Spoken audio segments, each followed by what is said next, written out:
불설 장하함경 제5권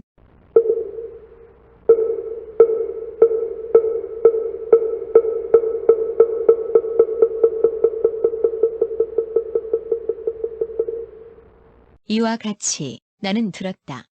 어느 때 부처님께서는 라헬기 기사굴산에서 큰 비구 대중 1250명과 함께 계셨다. 그때 붕악을 담당한 천신 반차익자가 사람들이 없는 고요한 밤에 큰 광명을 놓아 기사굴산을 비추면서 부처님께 와서 머리 조아려 부처님 발에 예배하고 한쪽에 서 있었다. 그때 반차익이 세존께 여쭈었다. 어제 범천왕이 도리천에 와서 제석과 함께 이야기했습니다. 제가 그들에게서 직접 들은 것을 이제 여기에서 세존께 말씀드려도 되겠습니까? 그러자 부처님께서 말씀하셨다. 내가 말하고 싶으면 어서 말하라. 반차익이 말했다. 한때 도리천의 모든 하늘이 법강당에 모여서 강론하고 있었는데 그때 사천왕은 각기 자신이 맡고 있는 방면을 따라 제자리에 앉아 있었습니다. 제자르타 천왕은 동방에 앉아 서쪽을 향했고 제석은 그 앞에 있었으며 비루룩 천왕은 남방에 앉아 북쪽을 향했고 제석은 그 앞에 있었으며 비루박차 천왕은 서방에 앉아 동쪽을 향했고 제석은 그 앞에 있었으며 비서문 천왕은 북방에 앉아 남쪽을 향했고 제석은 그 앞에 있었습니다. 그때 사천왕이 모두 앉은 다음에 저도 앉았습니다. 또 다른 대신천들이 있었는데 그들은 모두 이전에 부처님 밑에서 범행을 깨끗이 닦다가 여기서 목숨을 마치고는 도리천에 태어난 자들로서 저 모든 하늘들에게 5가지 복을 더하게 해주었습니다. 첫 번째는 하늘의 수명이요, 두 번째는 하늘의 몸이며, 세 번째는 하늘의 이름이요, 네 번째는 하늘의 즐거움이며, 다섯 번째는 하늘의 위엄과 덕이었습니다. 그때 모든 도리천은 기뻐 뛰면서 말하기를 모든 하늘 무리는 더욱 불어나고 아수륜의 무리는 줄어드는구나라고 말했습니다. 그때 석재환희는 모든 하늘 사람들이 기뻐하는 마음을 알고 곧 도리천의 모든 하늘을 위하여 기송을 지어 말했습니다. 도리천의 모든 하늘 신들은 제석과 서로 즐거워하며 가장 훌륭한 법왕이신 열애께 예경 올리네 모든 하늘이 누리는 복, 수, 색, 명, 낙, 위라네. 부처님 앞에서 범행을 닦아 그래서 이곳에 태어났다네. 또 모든 하늘 신들 그 광명과 빛깔 매우 높아라. 지혜로운 부처님의 제자 또 여기 태어나 수송하구나. 도리천과 인제는 자신들의 즐거움 깊이 생각하면서 가장 훌륭한 법왕이신 열애께 예경한다네. 그때 도리천의 모든 천신들은 이 괴송을 듣고 더욱 기뻐해 어쩔 줄을 몰라 하였고 모든 하늘 무리는 더욱 불어나게 되었으며 아수륜 무리들은 점점 줄어들게 되었습니다. 석재환희는 도리천 천신들이 기뻐하고 즐거워하는 것을 보고 곧 그들에게 말했습니다. 여러분, 그대들은 열애의 팔무등법을 듣고자 하는가? 그때 모든 도리천이 말했습니다. 기꺼이 듣고자 원하나이다. 제석이 말했습니다. 잘 듣고 잘 들어 잘 생각해보고 기억하라. 여러분, 열애께서는 지진, 등정각 등 10호를 구족하고 계십니다. 과거, 미래, 현재에 있어서 열애, 지진 등의 10호를 구족하신 부처님과 같은 일을 보지 못했다. 불법은 미묘하여 강설하기에 좋고 지혜로운 자가 행하는 것이다. 과거, 미래, 현재에 있어서 미묘한 법이 부처님만한 일을 보지 못했다. 부처님께서는 이 법으로 말미암아 스스로 깨닫고 통달하여 걸림이 없으셨으므로 스스로 즐거워하셨다. 과거, 미래, 현재에 있어서 능히 이 법에 대하여 스스로 깨닫고 통달하여 걸림이 없어 스스로 즐거워함이 부처님만한 일을 보지 못했다. 여러분, 부처님께서는 이 법을 스스로 깨달으시고는 또 능히 열반에 이르는 지름길을 열어 보이시고 친근하게 하여 점점 나아가 정멸로 들어가게 하셨다. 마치 항하와 연마 두 강물이 모두 큰 바다로 흘러 들어가는 것처럼 부처님께서도 또한 그러하시어 능히 열반의 지름길을 잘 열어 보이시어 친근히 하고 점점 나아가 정멸로 들어가게 하셨다. 과거, 미래, 현재에 있어서 능히 열반의 지름길을 열어 보이심에 있어서 부처님만한 일을 보지 못했다. 여러분, 열애께서는 권속을 성취하셨다. 찰리, 바라문, 거사, 사문, 지혜 있는 자들은 다 이 열애께서 성취하신 권속들이다. 과거, 미래, 현재의 권속을 성취하심에 있어서 부처님만한 이를 보지 못했다. 여러분, 여래께서는 대중을 성취하셨으니 이른바 비구, 비구니, 우바세, 우바이이다. 과거, 미래, 현재에 있어서 대중을 성취하심에 있어서 부처님만한 이를 보지 못했다. 여러분, 여래께서는 말과 행동이 서로 일치하셨다. 말씀과 행동이 일치하고 행하시는 것은 말씀과 일치하셨다. 그리하여 법마다 다 성취하셨다. 과거, 미래, 현재에 있어서 말과 행동이 일치하여 법마다 성취하심에 있어서 부처님한 이를 보지 못했다. 여러분, 여래께서는 많은 이익을 주고 많은 안락을 주셨으며 자비심으로써 하늘과 사람들을 이익되게 하셨다. 과거, 미래, 현재에 있어서 많은 이익을 주고 안락을 줌에 있어서 부처님만한 이를 보지 못했다. 여러분, 이것이 열애의 팔무등법이다. 그때 도리천이 이렇게 말했습니다. 만일 세간에 팔불이 나오시게만 한다면 반드시 모든 하늘 무리를 크게 불어나게 하고 아수륜의 무리들은 줄어들게 할 것입니다. 그때 도리천이 말했습니다. 팔불은 고사하고 바로 7불이나 6불 내지 2불만 세상에 출현하시더라도 또한 크게 모든 하늘 무리를 불어나게 하고 아수륜 무리를 줄어들게 할 것입니다. 하물며 팔불이겠습니까? 그때 석재환희는 도리천에게 말했습니다. 나는 부처님께 직접 듣고 부처님께 직접 받았는데 같은 때에 두 부처님께서 출세하시게 하려 해도 그렇게 될 수는 없다. 다만 열애로 하여금 세상에 오래 머무르시게 하여 불쌍하게 여기시어 많은 이익을 주게 하고 하늘과 사람들이 안락을 얻게 한다면 곧 모든 하늘 무리는 크게 불어나고 아수륜의 무리는 줄어들게 될 것이다라고 하셨다. 그때 판차익이 부처님께 아뢰었다. 세존이시여, 도리천의 모든 하늘은 법강당에 모여 같이 의논하고 생각하며 헤아리고 관찰하였으며 교령함이 있었습니다. 그런 후에 사천왕을 위해 설법하자 사천왕은 가르침을 받고 각각 제자리에 앉았고 앉은 지 오래지 않아 크고 이상한 광명이 사방을 비추었습니다. 그때 도리천은 이 광명을 보고 모두 크게 놀랐습니다. 지금 저 빛은 참으로 이상하구나. 장차 무슨 변개가 있으려는 것인가. 다른 대신 전에 위덕 있는 자들도 또한 놀라고 두려워했습니다. 지금 저 빛은 참으로 이상하구나. 장차 무슨 변개가 있으려는가. 그때 대범천왕은 곧 동자로 변화하였는데 머리에는 오각의 상투를 틀고 대중들이 있는 바로 위에 허공에 서 있었습니다. 얼굴 모양은 단정하여 대중에서 뛰어났고 몸은 자금색으로서 모든 하늘의 광명을 덮었습니다. 그때 도리천은 일어나 맞이하지도 않았고 또 공경하지도 않았으며 또 앉기를 정하지도 않았습니다. 그때 범천동자 범동자는 마음에 드는 자리로 가서 앉았고 앉아서는 기뻐하고 즐거워했습니다. 비유하면 마치 찰리수요 두종 찰리수? 두종이 왕 위에 올랐을 때 기뻐 날뛰는 것과 같았습니다. 그는 와서 앉은 지 오래지 않아 다시 스스로 몸을 변화시켜 동자의 모습이 되었습니다. 머리에는 오각 상투를 하고 대중들이 있는 바로 위에 허공에 앉았습니다. 마치 역사가 편안한 자리에 앉아있듯이 굳건히 움직이지 않았습니다. 그리고 다시 개송으로 말했습니다. 도리천의 모든 하늘 신들은 제석과 서로 즐거워하며 가장 훌륭한 법왕이신 열애께 예경하였네. 모든 하늘이 누리는 복, 수, 색, 명, 낙, 위라네. 부처님 앞에서 범행을 닦아 그래서 이곳에 태어났다네. 또 모든 하늘신들 그 광명과 빛깔은 매우 높아라.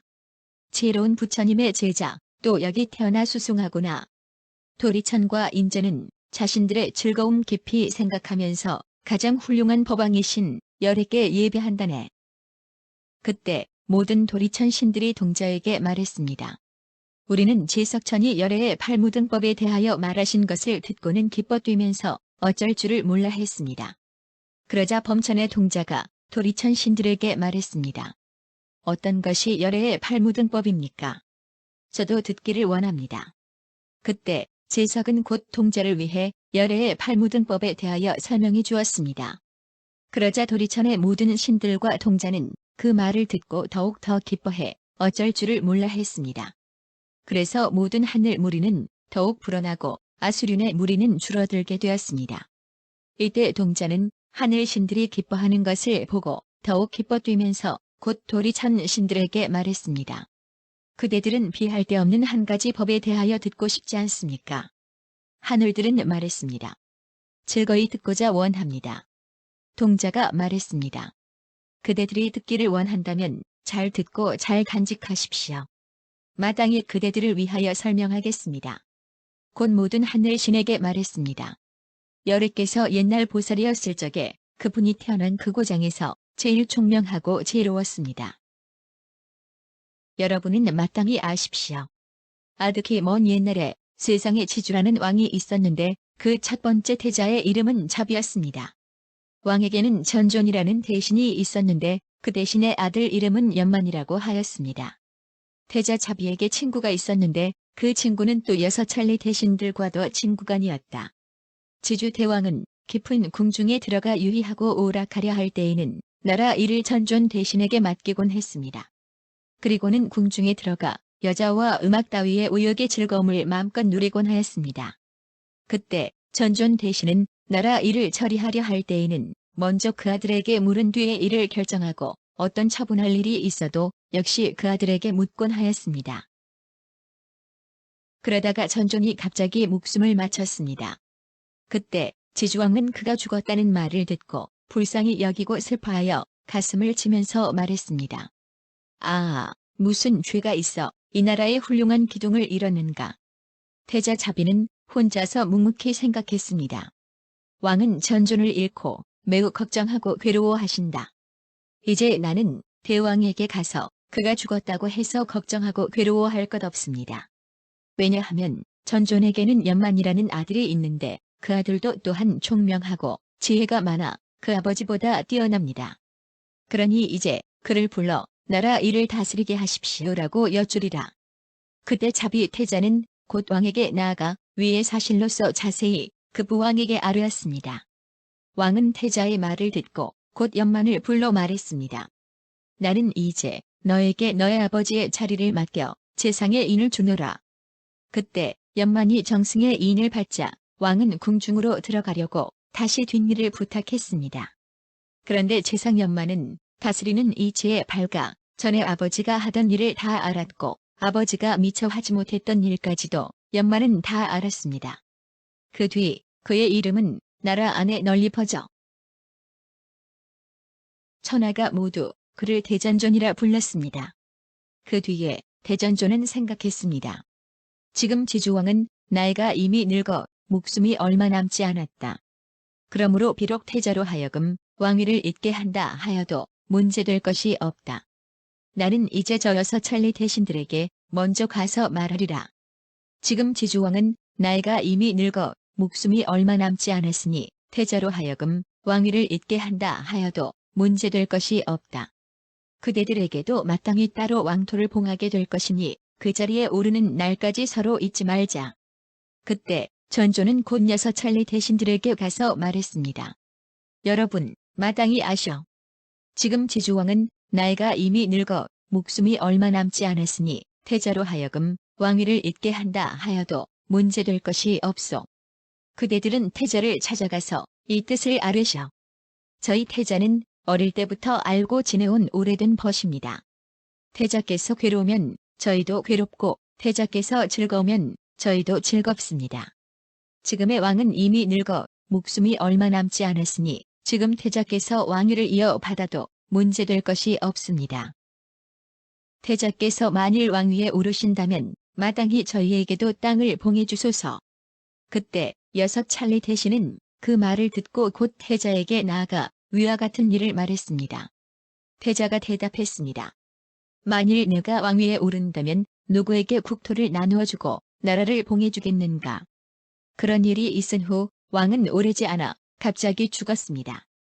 나라 안의 대신들은 곧 절하고 태자를 왕위에 오르게 하였습니다. 왕위에 오른 뒤 잠자코 스스로 생각했습니다. 이제는 재상을 세워 마땅히 선왕을 따르리라. 다시 생각했습니다. 누가 이 일을 감당할 수 있을까? 바로 저 대전존만이 감당할 수 있을 것이다. 그때 자비왕은 곧 대전존을 불러 말하였습니다.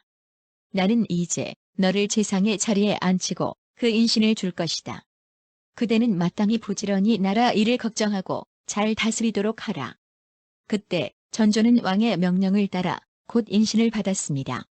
왕은 늘 궁중에 들어가 놀면서 뒷일은 대전존에게 맡겼습니다. 대전존은 또 혼자서 생각했습니다. 나는 이제 여섯 찰리에게 가서 그 옛날에 한 말을 기억하는가 물어보리라. 그는 곧 찰리들을 찾아가서 물었습니다. 그대들은 옛날에 한 말을 기억하는가? 이제 태자는 왕위에 올라 궁중 깊숙한 곳에서 오욕으로서 스스로 향락을 누리고 있다. 그대들은 지금 왕에게 찾아가 물어보라. 왕께서는 천자의 자리에 올라 오욕을 스스로 즐기고 계십니다. 옛날에 하신 말씀을 기억하십니까? 여섯 찰리는 이 말을 듣고 곧 왕에게 가서 아뢰었습니다. 왕께서는 천자의 자리에 올라 오욕으로서 스스로 즐기고 있습니다. 그런데 옛날에 하셨던 말씀을 기억하십니까? 국토를 나눈 봉급에 누가 거처하게 하겠는가 라고 하신 말씀 말입니다. 왕이 말했습니다. 옛날에 한 말을 잊지 않았다. 국토를 나눈 봉급을 그대들이 아니면 누구에게 주겠는가? 왕은 또 스스로 생각했습니다. 이 연부제 땅은 안은 넓고 밖은 좁은데 누가 능히 이것을 7부분으로 나눌 수 있을까? 다시 생각했습니다. 오직 대전존만이 능히 나눌 수 있을 것이다. 곧 대전존에게 말했습니다. 너는 이 연부제의 땅을 7부분으로 나누라. 그때 대전존은 그것을 7부분으로 나누었습니다. 왕이 다스릴 성, 촌, 읍, 군, 나라들을 다 몫을 정하고 여섯 찰리에게도 몫을 갈라주었습니다. 왕은 기뻐하면서 말했습니다. 내 소원은 이제 이루어졌다. 그때 여섯 찰리들도 기뻐하면서 말했습니다. 우리 소원은 이미 이루어졌다. 이 사업을 이룬 것은 대전존의 힘이다. 여섯 찰리왕은 또 스스로 생각했습니다. 우리나라는 처음으로 세워진 나라라서 반드시 재상될 사람이 필요하다. 누가 이 책임을 맡을 수 있을까? 저 대전존 같은 일아야 마땅히 이 나라 일을 겸해 맡을 수 있을 것이다. 그때 여섯 찰리왕은 곧 전존을 불러 명령해 말했습니다. 우리나라의 재상이 필요하니 그대가 마땅히 우리를 위해 나라 일을 겸해 맡아 다스리라. 그래서 육국은 각각 재상의 인을 내주었습니다. 그때 대전존은 재상의 인을 받자 여섯 왕들은 궁중으로 들어가 즐기고 놀면서 모두들 나라 일은 다 대전존에게 맡겼습니다. 대전존은 칠국의 일을 다스리며 처리하지 못하는 것이 없었습니다. 당시 그 나라에는 7명의 큰 거사가 있었는데 대전존은 또 그들의 집안 일까지 처리해 주었습니다. 또 700명의 범지들을 가르쳐 경전을 읽어 외우게 했습니다. 그래서 7왕은 전존을 공경해 신명과 같이 여기고 그 나라의 7거사는 대전존 보기를 대왕과 같이 하였으며 700범지는 범천과 같이 여겼습니다. 이때 7국의 왕과 7 큰 거사와 700범지들은 모두 스스로 생각했습니다. 대전존 재상은 항상 범천과 서로 만나 서로 이야기도 하고 같이 행동하면서 친하게 지낸다. 그때 대전존은 잠자코 7왕, 거사, 범지들의 속마음을 알고 생각했습니다. 저들은 내가 항상 범천과 만나 서로 이야기하고 같이 행동한다고들 말한다. 그러나 나는 사실 범천을 만나지도 못하였고 함께 이야기해 본 적도 없다. 그저 침묵만 지키며 그런 허황된 칭찬을 받을 수는 없다. 나는 또 일찍이 여러 선배 노인들에게 이렇게 들었다. 여름 넉 달 동안 고요한 곳에 한가히 있으면서 무량심을 닦으면 범천이 곧 내려와 서로 만날 수 있다. 그렇다면 차라리 내가 중생을 위하는 사무량심을 닦아 범천신을 내려오게 하여 만나보는 것이 낫겠다. 그리하여 대전존은 7왕에게 나아가 아뢰었습니다. 원컨대 대왕이여 나라 일을 돌보소서. 저는 여름 넉 달 동안 사무량심을 닦고자 합니다. 7왕은 그에게 말했습니다. 마음대로 하셔. 대전존 재상은 또 7명의 거사들에게 말했습니다. 그대들은 각각 자기의 할 일을 힘써 하셔. 나는 여름 넉 달 동안 사무량심을 닦고자 하오. 거사들은 말했습니다. 좋습니다. 마음대로 하십시오. 그는 또 700범지에게 말했습니다. 그대들은 마땅히 읽고 외우기를 힘쓰고 또 서로 가르치시오. 나는 여름 넉 달 동안 사무량심을 닦고자 하오. 범지들은 말했습니다. 좋습니다. 대사여, 이제 마음대로 하십시오. 그때 대잔조는 성동 쪽에 한가하고 고요한 집을 짓고 여름 넉 달 동안을 거기서 살면서 사물양심을 닦았습니다. 그러나 저 범천은 그래도 내려오지 않았습니다. 전조는 스스로 생각했습니다. 나는 선배 노인들에게 이렇게 들었다. 여름 넉 달 동안 사물양심을 닦으면 범천이 내려와 나타난다. 그러나 지금은 감감하여 조금도 그럴듯한 기미가 없다. 그때 대잔조는 보름날 달 밝은 밤에 고요한 방 안에서 나와 맨 땅에 앉아 있었는데 그렇게 앉아 있은 지 오래지 않아 큰 광명이 나타났습니다.